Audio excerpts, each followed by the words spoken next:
I'm Jeremiah Adams. Usually John Pills is with us introducing our guest for this Sunday's Baha'i Exploration, but unfortunately he couldn't make it. So I'm here with our guest, John Hatcher. John Hatcher is a great friend, but more importantly, he's a, I'm just going to read off the notes here, sorry. He is Professor Emeritus in English Literature at the University of South Florida in Tampa, where he taught for 40 years. He is a poet, lecturer, translator, and author, having published 25 books, some of which have been translated into French, Spanish, Italian, Chinese, German, and Norwegian. He has also published more than 100 poems and articles, and has been editor of the Journal of Baha'i Studies for the past 7 years. He has been a guest lecturer at such distinguished institutions as the University of Michigan, McGill University in Canada, the University of Maryland, Emory University, and Oxford University. He has received various awards for his work, including the Hussein Baluzi Lectureship at the 29th Annual Meeting of North American Association for Studies on the Baha'i Faith. And that's just a few. I will go ahead. Today's session is going to be run a little different.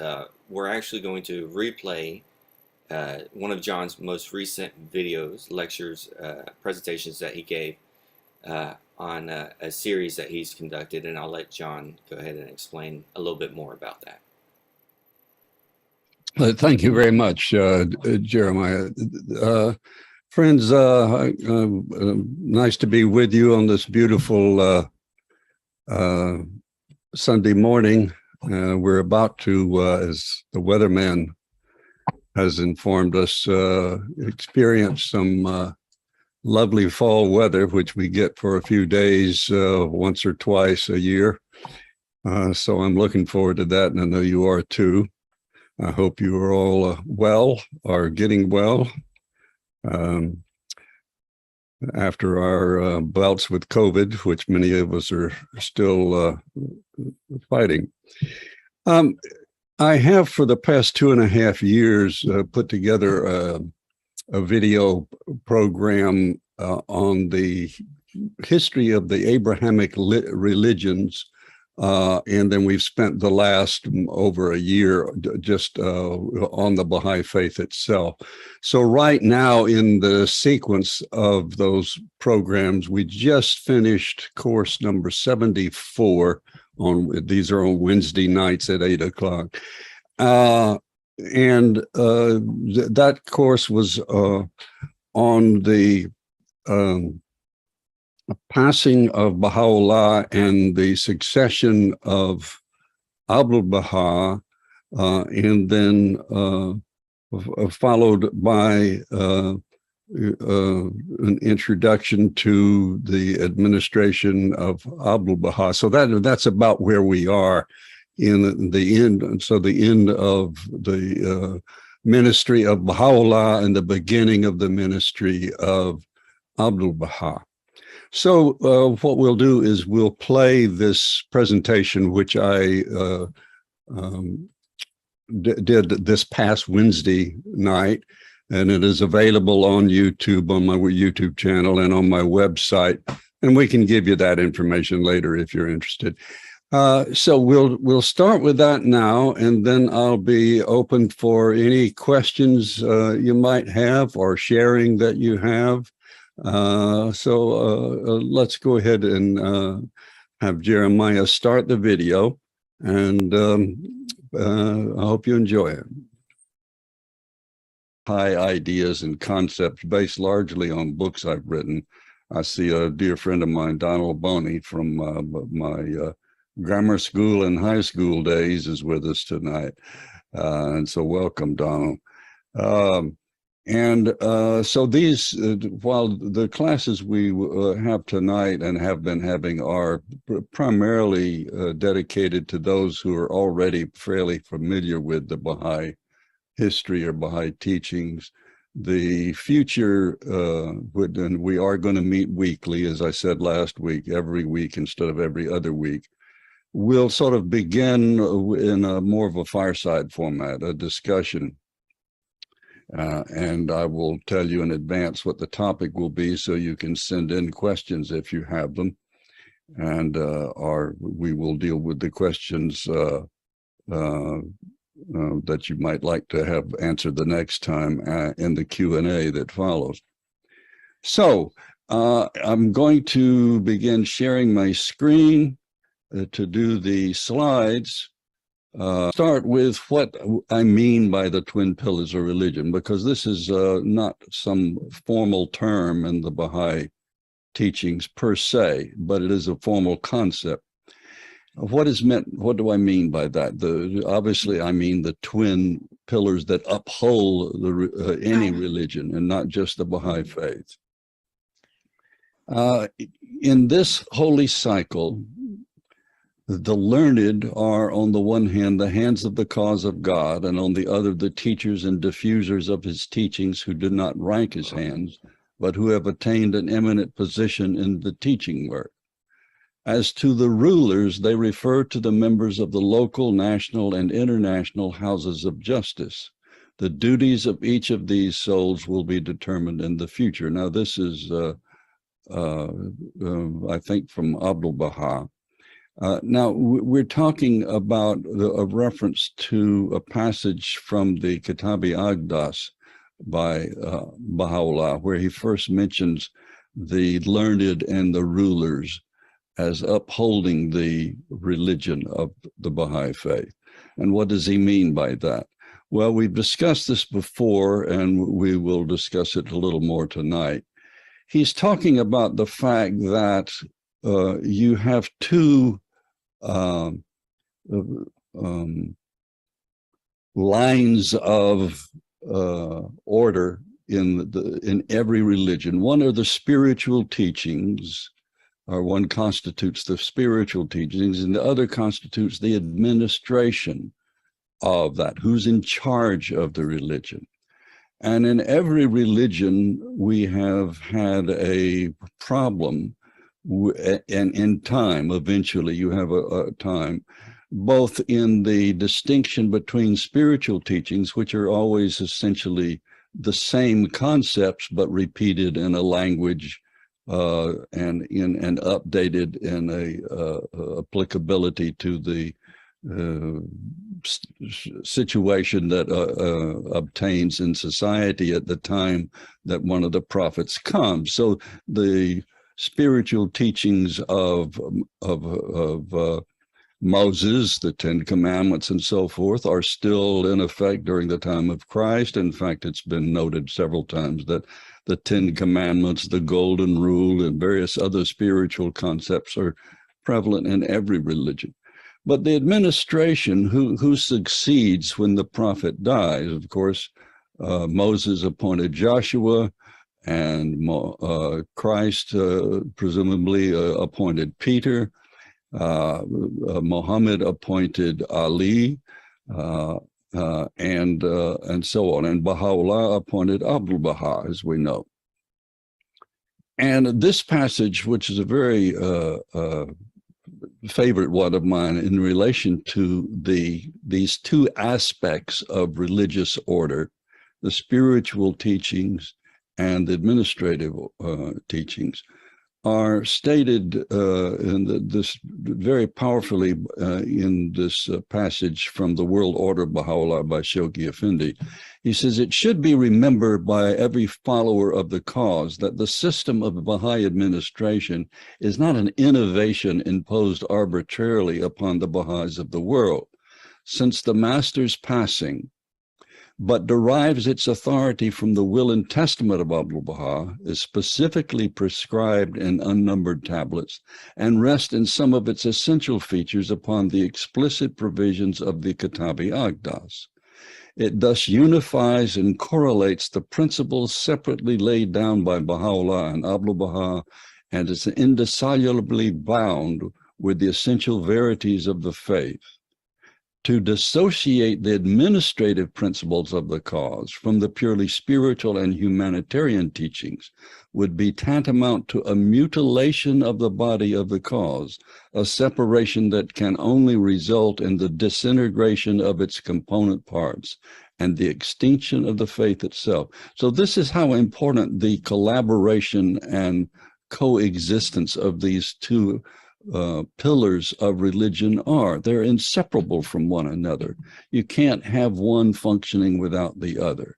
And so when one falls apart, or they become at odds, or and so on, and which usually happens because beyond perhaps the next successor, the administrative order of the religion is sort of put together haphazardly by the followers, and the religion soon becomes dysfunctional for various reasons. And we've talked about that in the past, what happened with Judaism, what happened with Christianity, with Islam, and the Babi faith to a certain extent, where you have those who recognize Baha'u'llah and what Baha'u'llah calls the people of the Bayan, who are those who continue to follow the Bab, even though the Bab, he didn't appoint Baha'u'llah, but he indicated that Baha'u'llah, or him whom God will make manifest, would succeed him.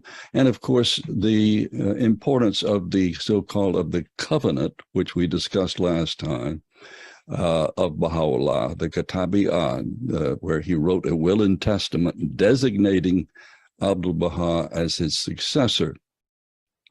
So what happened insofar as the succession of the Baha'i faith? You can say, well, unlike every other religion, because the Prophet appointed an explicit successor and what his duties and functions and powers were, you don't have the schism in the Baha'i faith. But you did have, and that's what it's about tonight, you did have attempts to cause such a schism. So don't think simply because the Baha'u'llah left a will and testament and directives about how the faith, the administrative order of the faith would be established, that there weren't problems. There were, because there were, as with other religions, people vying for power. And in the case of Abdu'l-Bahá, it was his half-brother, Mirza Muhammad Ali. Now, before we get into that, however, I wanted to just insert a personal observation, and that is, to me, this inseparability of the administrative order from the spiritual teachings in religion is comparable in a way to the first paragraph of the most holy book of Baha'u'llah, the book of his laws, where he says there are two duties incumbent upon the individual. And as you can see here, he says, excuse me, I'm sorry. Just skipped ahead here. Hold on. He said, these twin duties are inseparable. Neither is acceptable without the other. Now, what are those duties?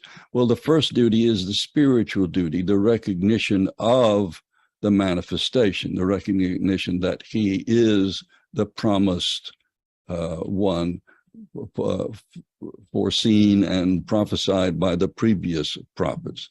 So Judaism prophesies the Messiah, Christianity prophesies the Paraclete or the Comforter, which is Muhammad, and Muhammad prophesies the coming of him who will bring in the day of judgment, and so on. That's the first duty. The second one is to be obedient to the laws that the manifestation lays down. So he says, who reaches this sublime station, this summit of transcendent glory, to observe every ordinance of him who is the desire of the world. These twin duties are inseparable. Neither is acceptable without the other. And so this is the same thing if you think about it, and that is the spiritual teachings of the faith have to do with your daily conduct, your comportment, your obedience to specific laws, and your love of your fellow man, and so on. But the daily guidance, the laws that govern your daily life, prescribe certain behaviors, prohibit certain behaviors, and so on. This is in effect the administration of your life. So it's comparable, as you can see, these twin inseparable aspects of religion in your life. Your spiritual understanding of spiritual teachings, but the laws that regulate and govern your life, that you can't have one without the other. Then I wanted to cite you a passage that is another favorite of mine, insofar as the fact that even though Baha'u'llah dies in 1892, he as a soul, as a spiritual being, even as every human being continues to live after this life, but the manifestation has an authority beyond that of normal human beings. And this is a passage where Shoghi Effendi in God Passes By talks about quotes from, it's not a quote, he acknowledges that he got the idea from Abdu'l-Bahá. So let me read it. Yet as the appointed center of Baha'u'llah's covenant, and that's Abdu'l-Bahá, and the authorized interpreter of his teachings had himself later explained, the dissolution of the tabernacle wherein the soul of the manifestation of God had chosen temporarily to abide, in other words, the human body, the human persona of Baha'u'llah, signalized its release from the restrictions which an earthly life had of necessity imposed upon it. So his death did not, in effect, prevent him from assisting the Baha'i faith. It released him from the restrictions that being in a human persona imposed. And then he goes on to say, its influence no longer circumscribed by any physical limitation, its radiance no longer beclouded by its human temple, that soul could henceforth energize the whole world to agree unapproached at any stage in the course of its existence on this planet. So that's comforting to know, and that's true, of course, with every religion, that the soul or the reality of the prophet continues to live on and govern and guide and inspire and assist the religion that he has revealed. And this is where we get to this concept of a day that will not be followed by night. What is meant by that? Well, it can mean a lot of things. The general inference that most people who read this passage mean that we will, that you will not have the destruction or obliteration of the Baha'i institutions that you had with the previous religions because of the covenant. But it also means that history itself, human history, has achieved a point of transformation, a point of maturation, as the Baha'u'llah calls it, where we no longer will have these peaks and valleys. Obviously, there will be peaks and valleys, but these significant ones where civilization deteriorates completely. So that's another interpretation of it. But let's look at the specific interpretation of this, what this means, by Shoghi Effendi. He says, the cloud of despondency that had momentarily settled on the disconsolate lovers of the cause of Baha'u'llah was lifted. Now, what he's talking about, of course, is that when Baha'u'llah passed, the despondency of the believers, which you can imagine was most grievous, the continuity of that unerring guidance vouchsafed to it since its birth was now assured. So because the Baha'is, the followers, knew that there was a covenant and knew who would succeed, they weren't as shaken as they would have been had there been no such document and no such appointment. The significance of the solemn affirmation that this is the day which shall not be followed by night was now clearly apprehended. An orphaned community had recognized in Abdu'l-Bahá in its hour of desperate need, its solace, its guide, its mainstay and champion, the light that had glowed with such dazzling brightness in the heart of Asia and had in both the lifetime of Baha'u'llah spread to the Near East and illumined the fringes of both the European and African continents, was to travel through the impelling influence of the newly proclaimed covenant, and almost immediately after the death of its author, as far west as North American continent. Of course, he's referring here to during the time of Abdu'l-Bahá, where the Baha'i faith arose in America, especially after Abdu'l-Bahá's visit, which reinforced that community, and thence diffuse itself to the countries of Europe. And of course, Abdu'l-Bahá visited there, and subsequently shed its radiance over both the Far East and Australasia.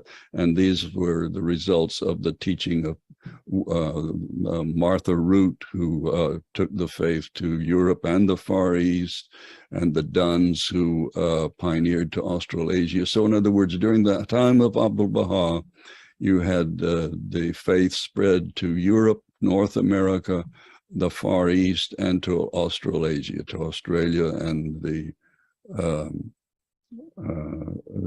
area surrounding Australia.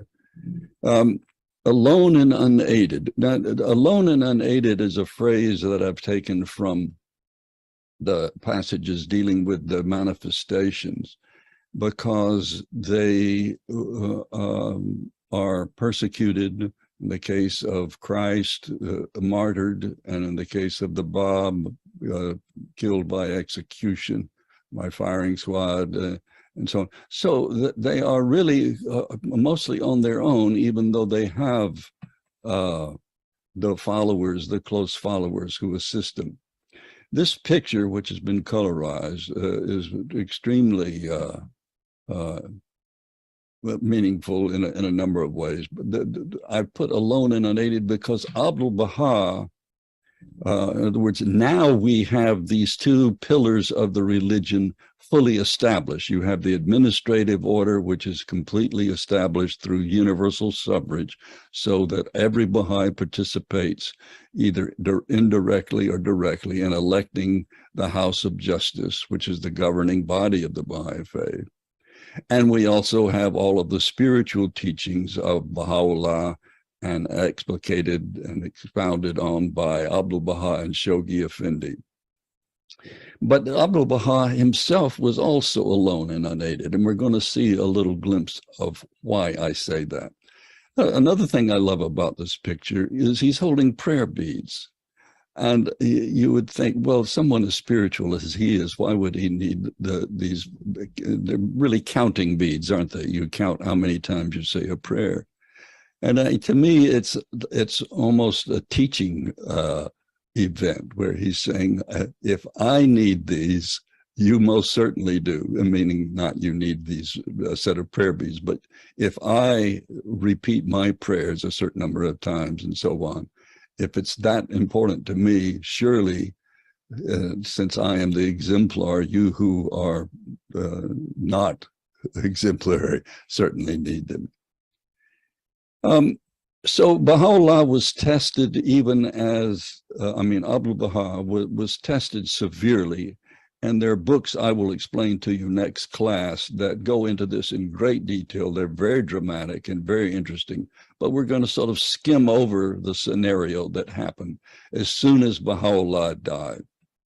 And that's what we're going to cover tonight, the testing that occurred.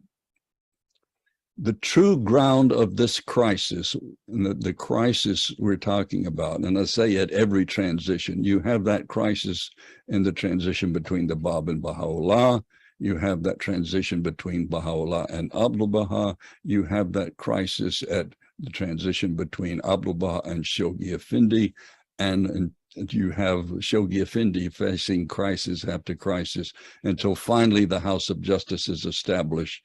And the crises are the establishment of the world order Baha'u'llah is finished, and you don't have those kinds of transition. Doesn't mean you don't have testing, It doesn't mean you don't have problems, but you don't have these questions of who's leading this religion. So we read last week that Baha'u'llah specifically in his will and testament appointed Abdu'l-Bahá to be his successor, and the successor after him was to be Mirza Muhammad Ali, his half-brother. But Mirza Muhammad Ali was not satisfied with this lofty position and decided that he would usurp the authority of Abdu'l-Bahá. He became what is called in Persian a Nakazim, which simply means a breaker of the covenant. The true ground for this crisis was the burning, the uncontrollable, the soul-festering jealousy which the admitted preeminence of Abdu'l-Bahá in rank, power, ability, knowledge, and virtue above all other members of his father's family had aroused not only in Mirza Muhammad Ali, the archbreaker of the covenant, but in some of the closest relatives as well.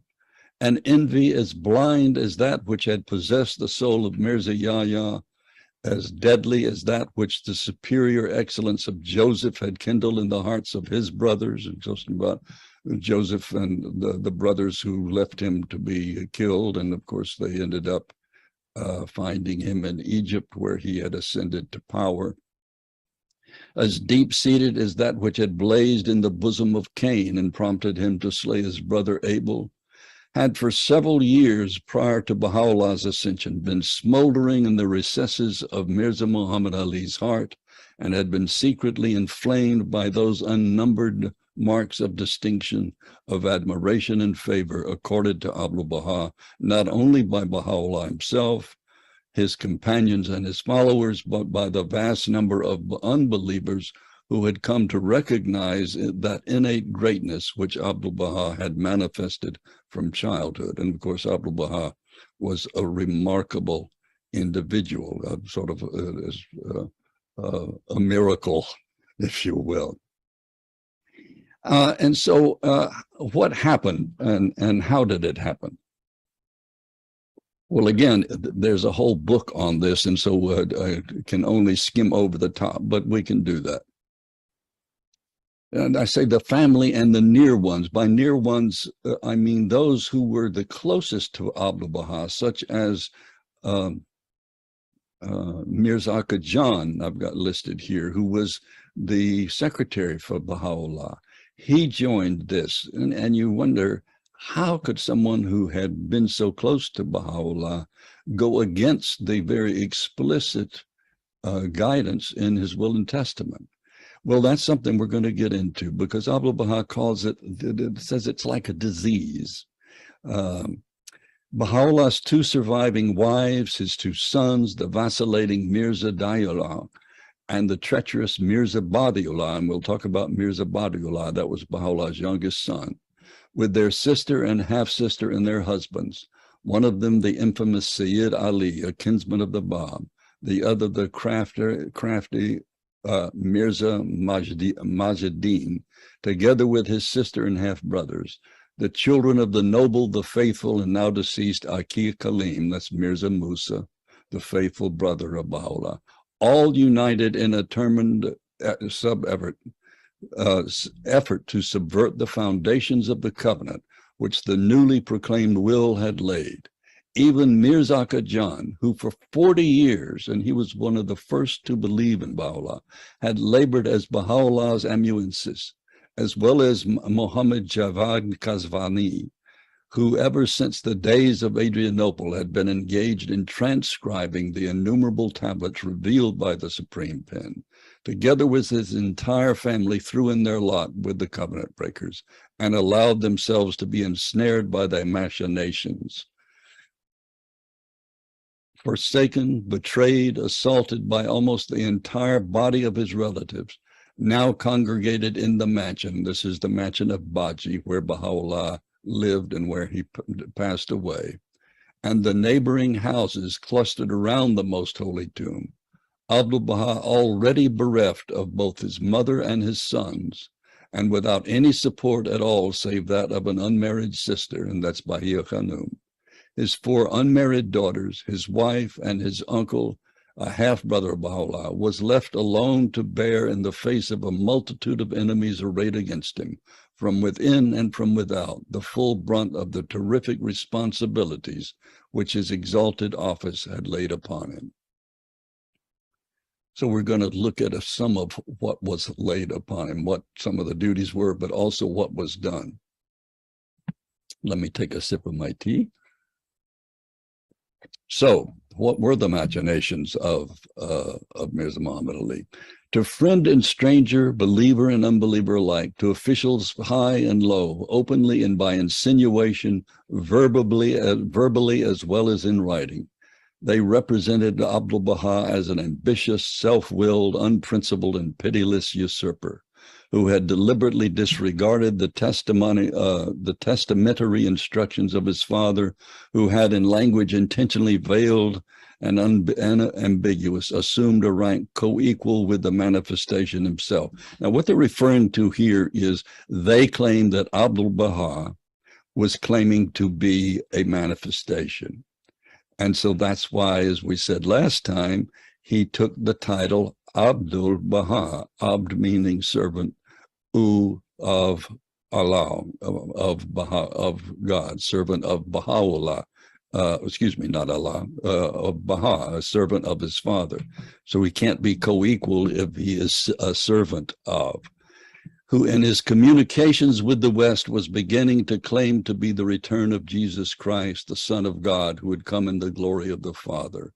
Now, this is not what he claimed. This is what they're saying he claimed, who in his letters to the Indian believers was proclaiming himself as the promised Shah Bahram and arrogating to himself the right to interpret the writing of his father, to inaugurate a new dispensation, and to share with him the most great infallibility, the exclusive prerogative of the holders of the prophetic office.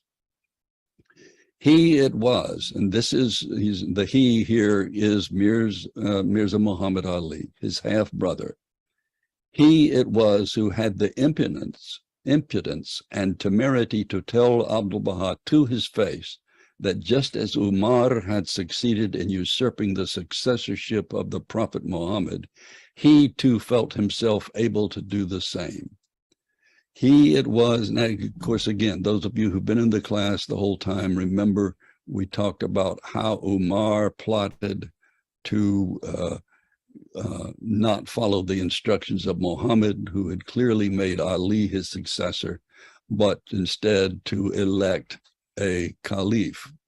And that's how you have the separation at the death of Muhammad between the Sunni and Shia sects of Islam. So he it was who, obsessed by the fear that he might not survive Abdu'l-Bahá, had the moment he had been assured by him that all the honor he coveted would in the course of time be his, swiftly rejoined that he had no guarantee that he would outlive him. He it was who, as testified by Mirza Badiullah in his confession, and we're going to look at part of that confession, and this is a very interesting story because Mirza Badiullah, the youngest son of Baha'u'llah, was at first a follower of Mirza Muhammad Ali, joined him, but then he wrote this elaborate and beautifully written confession, which we're going to look at part of, as I said, in which he said all of these pernicious stuff, described it in detail that Mirza Muhammad Ali had done.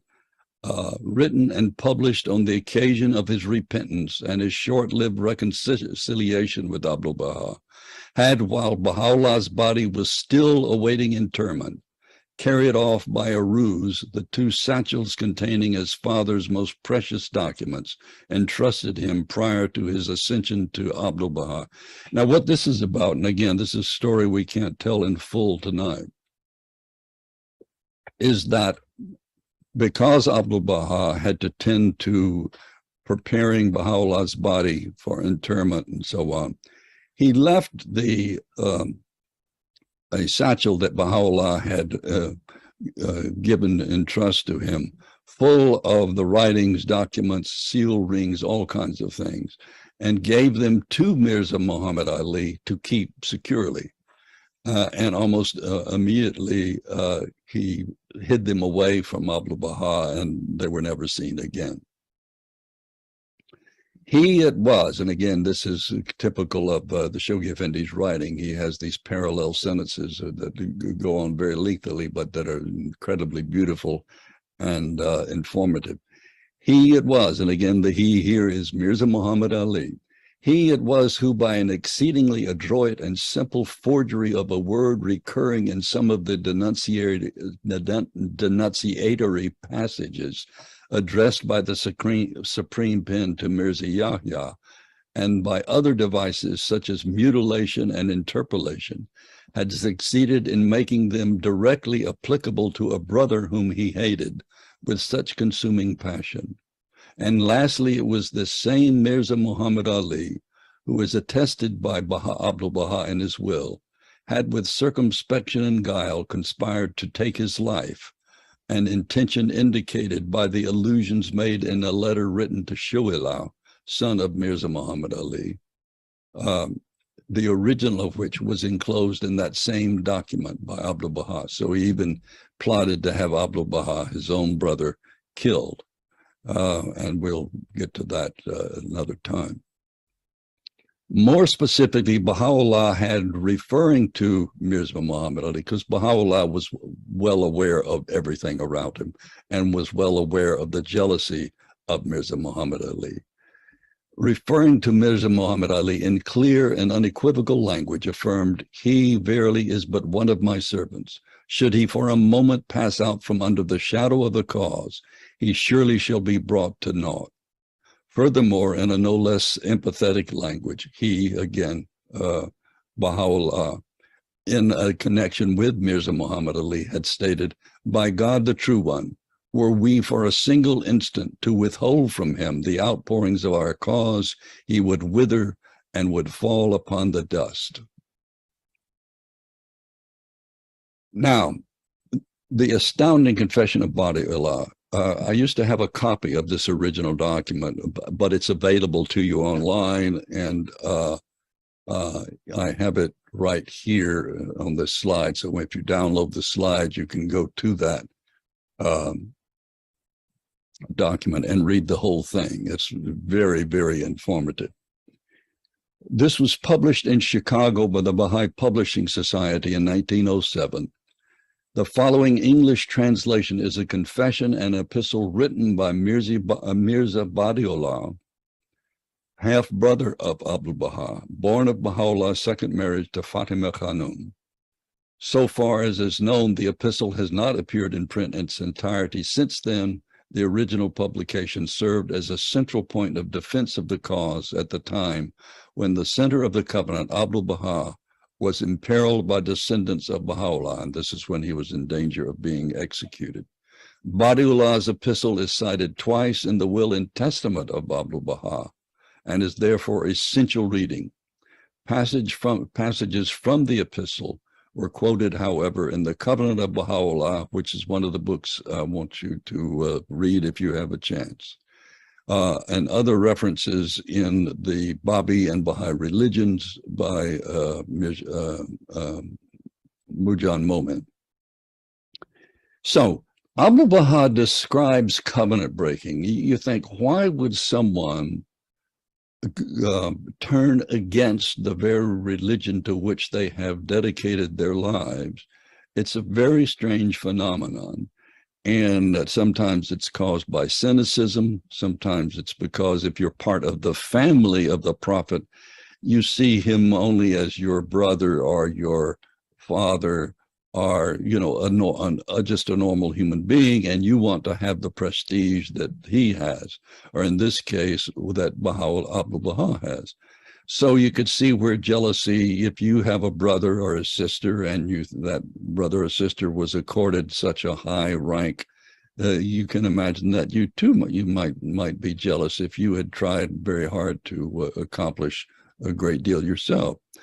Ironically, in spite of his explicit allegiance to Abdu'l-Bahá in this confession, talking about Badiullah, and his detailed account of the spurious claims and explicit malfeasance of Mirza Muhammad Ali. And he goes into great detail about the specific things, how he changed some of the writings of Baha'u'llah and circulated them and so on. He later rejoined the Nakazin, the covenant breakers. In other words, after confessing and acknowledging that it was all a ruse, that he well knew that Abdu'l-Bahá was the appointed successor, he went back with Mirza Muhammad Ali. So why does that occur? Well, that's why I've titled this slide, The Pathology of Covenant Breaking. Equally ironic is that this was translated by, the letter was translated into English by Dr. Aminullah Farid, who also later became a covenant breaker himself. So what are some of the examples of this disease? And this is a quote from a cable. If somebody's got your microphone on, please mute yourself. This is a cable sent to Roy Wilhelm in 1921 by Abdu'l-Bahá. He who sits with lepers catches leprosy. He who is with Christ shuns Pharisees and abhors Judas Iscariot. Certainly shun violators, inform good, all true, and parsons telegraphically. What he's talking about here is he was being asked, what should we do by those people in our own community? Because by this time, this same rebellion had spread to America by George Kirilla and Farid and others. Because some of you may know that Phoebe Hearst, the woman who was the very rich, wealthy woman who became a Baha'i, was approached by, sort of tricked into contributing lots of money to Kirilla, who said he was building a hospital on Mount Carmel, which was not the truth. So this is a letter written on behalf of the Guardian about covenant breaking. Covenant breaking is truly a spiritual disease, and the whole viewpoint and attitude of a covenant breaker is so poisonous that the master likened it to leprosy and warned the friends to breathe the same air was dangerous. This should not be taken literally. He meant when you are close enough to breathe the same air, you are close enough to contact their corrupting influence. Your sister should never imagine, and this was written to somebody about their sister, she, loyal and devoted, has become a carrier. In other words, this isn't something that happens magically. That's not what is meant by spiritual disease. It simply means that you avoid association with them because they will poison your mind with their cynicism. And I can give you some good examples of that in the Q&A of some interesting parallels. This is then the hyperlink to the entire epistle. And this is a quote from it. In brief, this servant has understood their intentions and realized that they're only talking about Mirza Muhammad Ali and his followers, though he was one of them. Is contradiction, and their only purpose is to confuse, and mislead the weak ones and to confound the single-minded. Therefore, I have entirely turned away from them and have taken firm hold upon the covenant of God. I have forsaken the left hand of error and sought the right hand of perfect assurance. Mirza Khajan wrote something before his death. This is a continuation of Mirza Badiullah's confession. Now the Nakazin have recently added certain passages to it, have interpolated it, and are intending to publish that spurious copy. Let it be known that even Mirza Khajan, in his last days, having learned their designs, repented and endeavored to return to the covenant. Now they have lately written a false writing in his name, which bears many signatures. Note ye that we, those who have returned to Abdu'l-Bahá, do not sanction and are quit of the contents thereof. And it continues. The intention of this servant of the sublime threshold in writing this paper is to elucidate briefly that which has occurred in these days and in those days of the past. and to reveal to the pure minds of the beloved of the past, and to reveal to the pure minds of the beloved of God that which will tend to make them confident and assured. Thus they may remain firm in the covenant and be protected from breaking it. O ye beloved of God, the question of stealing the traces. Now, this is where he is specifically referring to Mirza Muhammad taking that satchel of writings. That's what traces means in Persian, one of its meanings. And here he's describing the fact that Mirza Muhammad Ali stole the satchel. The question of stealing the traces is as follows. During the days of the illness of the worship countenance, Baha'u'llah, the illness right before he died, the illness which preceded his departure, one day he summoned this servant to his presence and gave him the keys to his blessed depository and chest. Now, this servant, he's talking about to himself. So he gave the keys to Badiullah, which were in his room, and ordered that the lock should be renewed. According to his command, this servant sent for Muhammad Khani and had him renew the locks, in other words, change the locks, which he did. And Mirza Ali Riza brought the locks and helped affix them in their places. We locked the doors and presented the keys to him, and he said, keep them. He also ordered that the key to my own depository to my room be renewed. And this was done. So he changed the locks on the rooms. This is in the mansion of Baji. And you know, if you've been there, there's a major hallway, and then these other rooms go off of that major sort of lobby.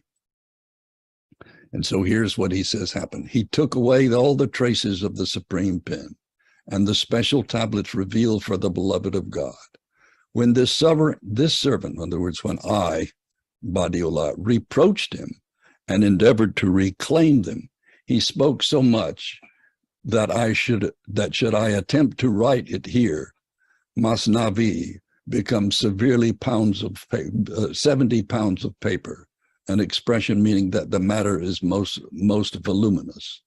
Among other things, he said to me, that the preservation of the blessed writings was referred to him by a blessed command, that he possessed a tablet from the supreme pen to that effect.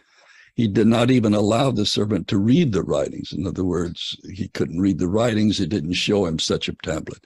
By various means, he endeavored to insinuate to this servant that His Holiness, the greatest branch, that would be Abdu'l-Bahá, was against the blessed law, that if the blessed writings fell into his hands, they would be effaced and no name of the blessed beauty would remain in the world.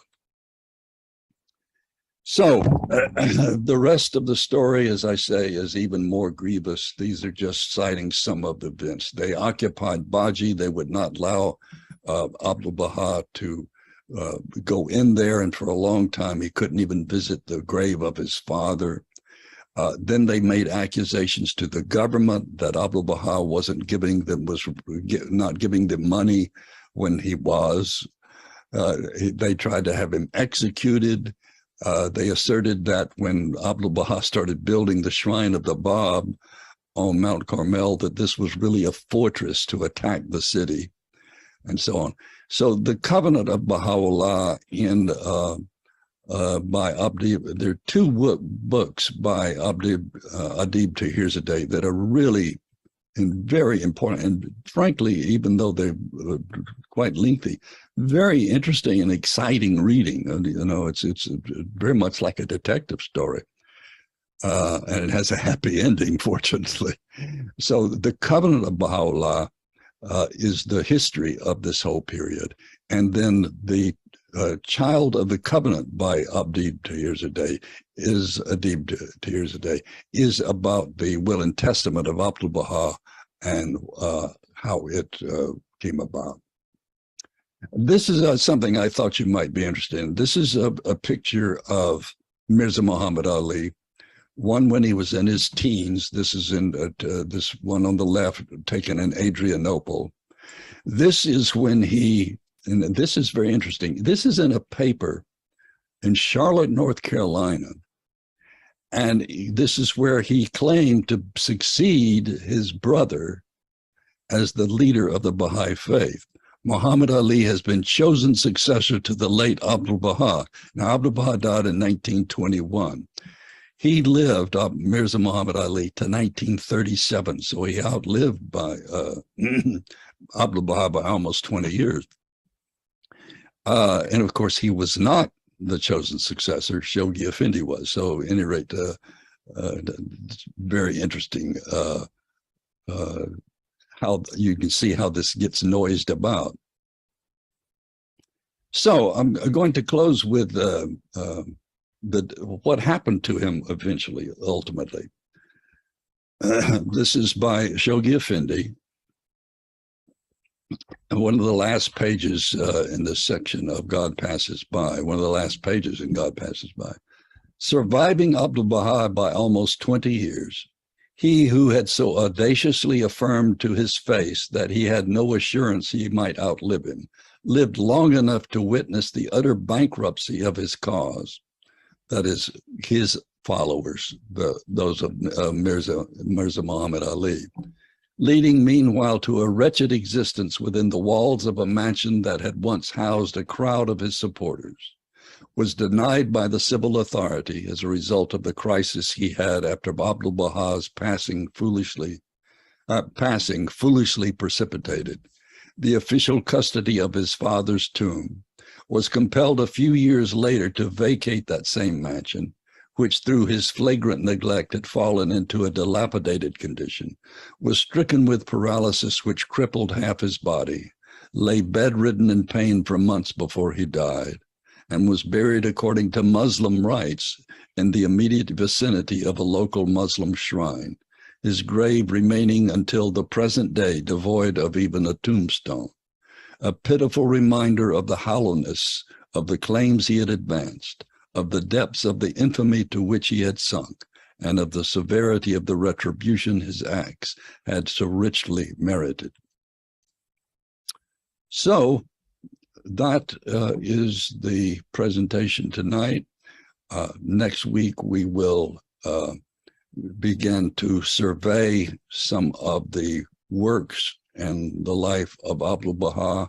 We won't spend as much time on it as it needs, because there's just so much that's been done that's available to you that says it much better than I could. But I will clue you into where those things are, what they say, and try to give you a head start on that.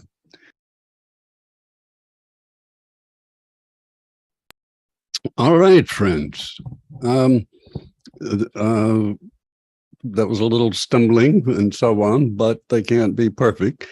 As I say, this is the most recent in a sequence that has gone on. That was class number 74, and we have been meeting every other week. So we've gone for 2.5 years when we began with Abraham. So we've come a long ways.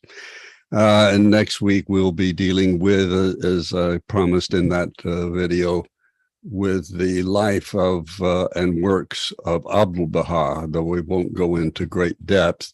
We'll do the same thing with Shoghi Effendi and with the House of Justice, and then we will begin discussing in more of a fireside format, just concepts, interesting concepts about the faith, rather than going through methodically through the history and so on. So if you have any questions, please ask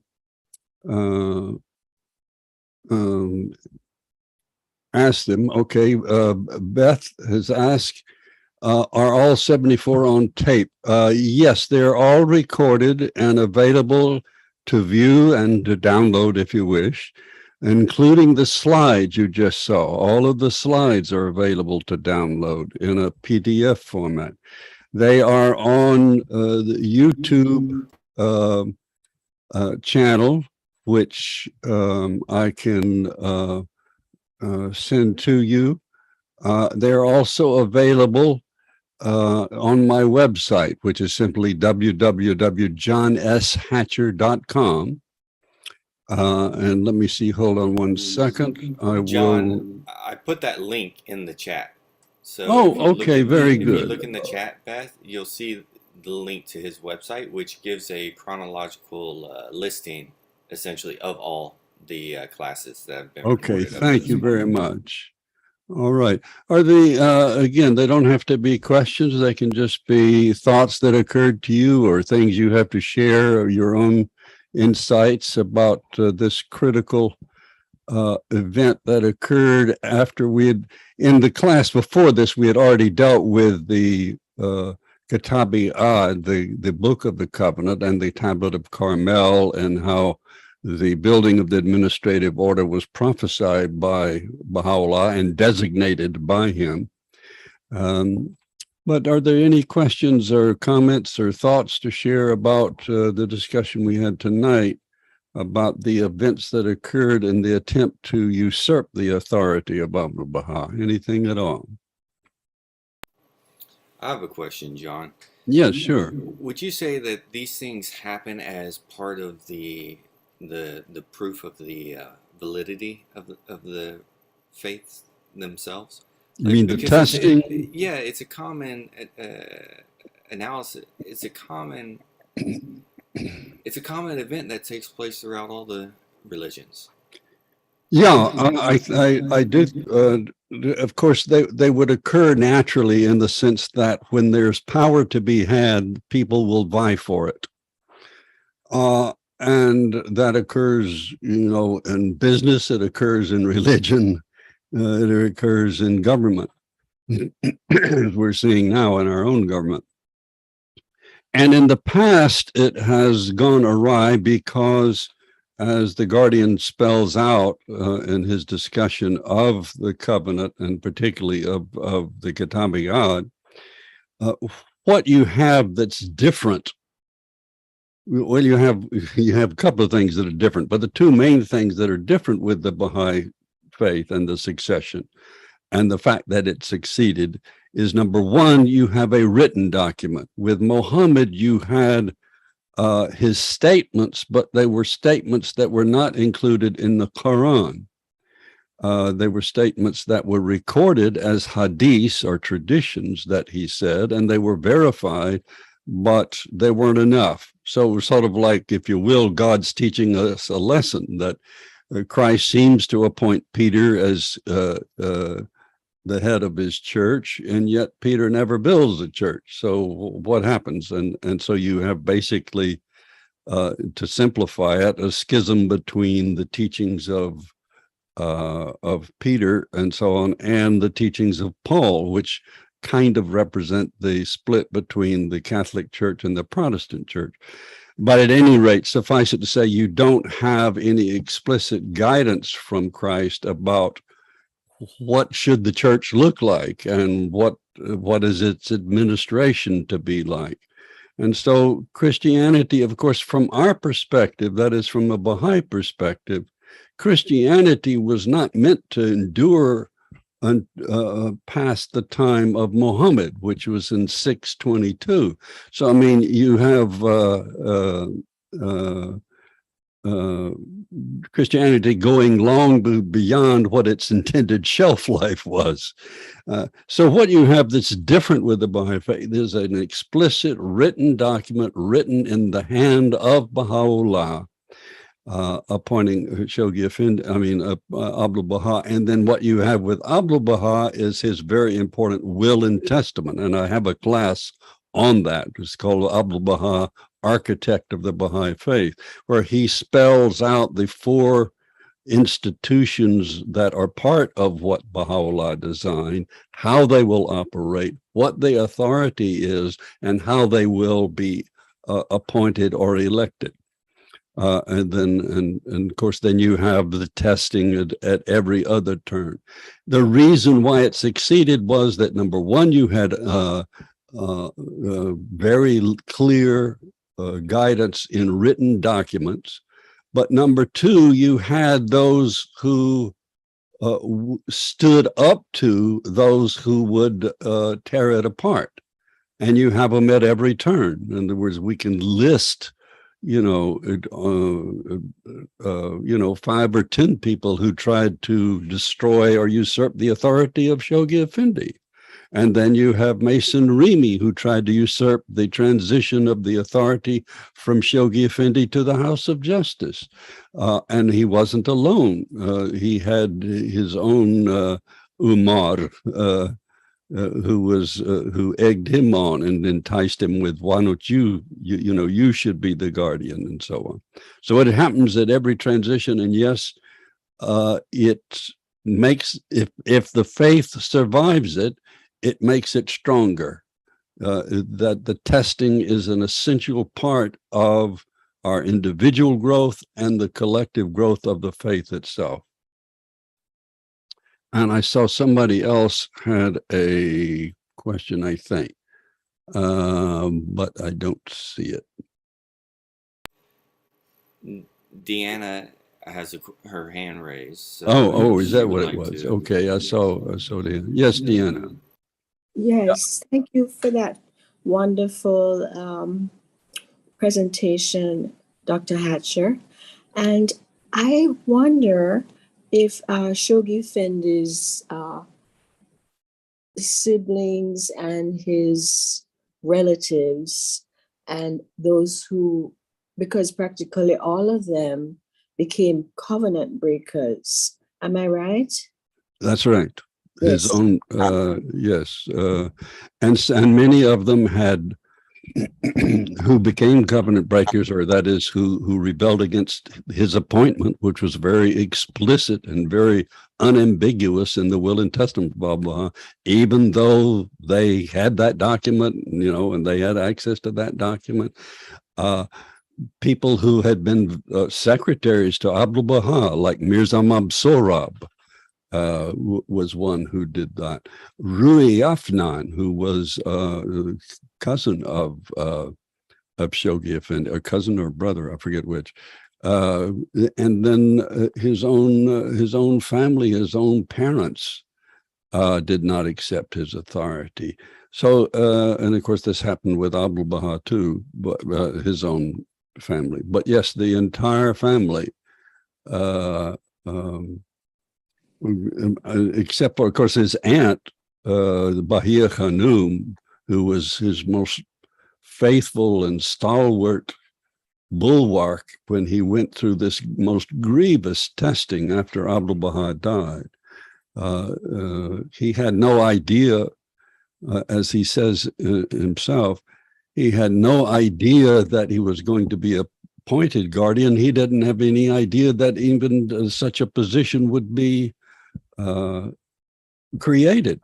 He thought, like most people did, most of the Baha'is did, that at the passing of Abdu'l-Bahá, the Baha'is around the world would immediately elect the House of Justice. Well, they couldn't, because Abdu'l-Bahá said, in order to elect the House of Justice, you have to have secondary houses of justice created, national spiritual assemblies. Well, there weren't any national spiritual assemblies. They were just assemblies around the world, local spiritual assemblies.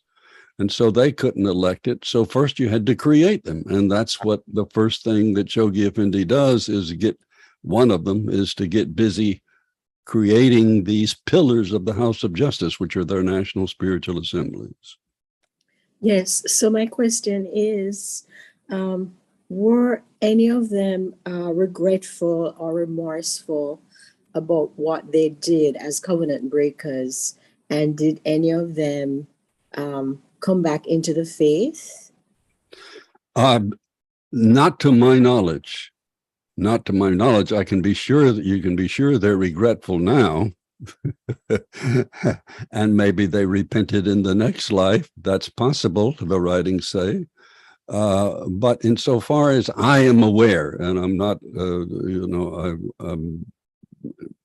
I know what I know, but I don't know everything for sure. But as far as I know, none of them did. There was the instance by that I recall now, though, that Ruhia Khanum in one of her talks, it was, as a matter of fact, it was a talk she gave Rizvan when she came to the National Convention a few weeks after Mason Remy asserted that he was the second guardian. And she had come to that convention even as the other hands of the cause had gone to other national conventions to ensure that the National Assembly remained faithful and were not following Mason Remy. One National Assembly did, and that was the Assembly of France, and it was disbanded. So in that talk, which she gave, and this was for the public, not for the convention, it was about the life of Shoghi Effendi, and it was this very touching recollection on her part. But she says one of her recollections was at one point, some of the family came to their home in Haifa with it's in effect sort of bribing, saying, if you'll let us back into the faith, we'll give you the seal rings and other memorabilia that we stole. And they said we don't want them.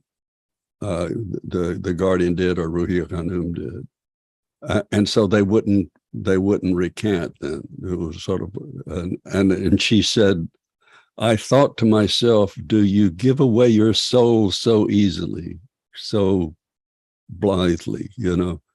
It's very touching. But to my knowledge, no, none of them did. And none of their children were regretful and remorseful and came back into the faith then. Again, not to my knowledge, but that's not Yes. authoritative. Yeah.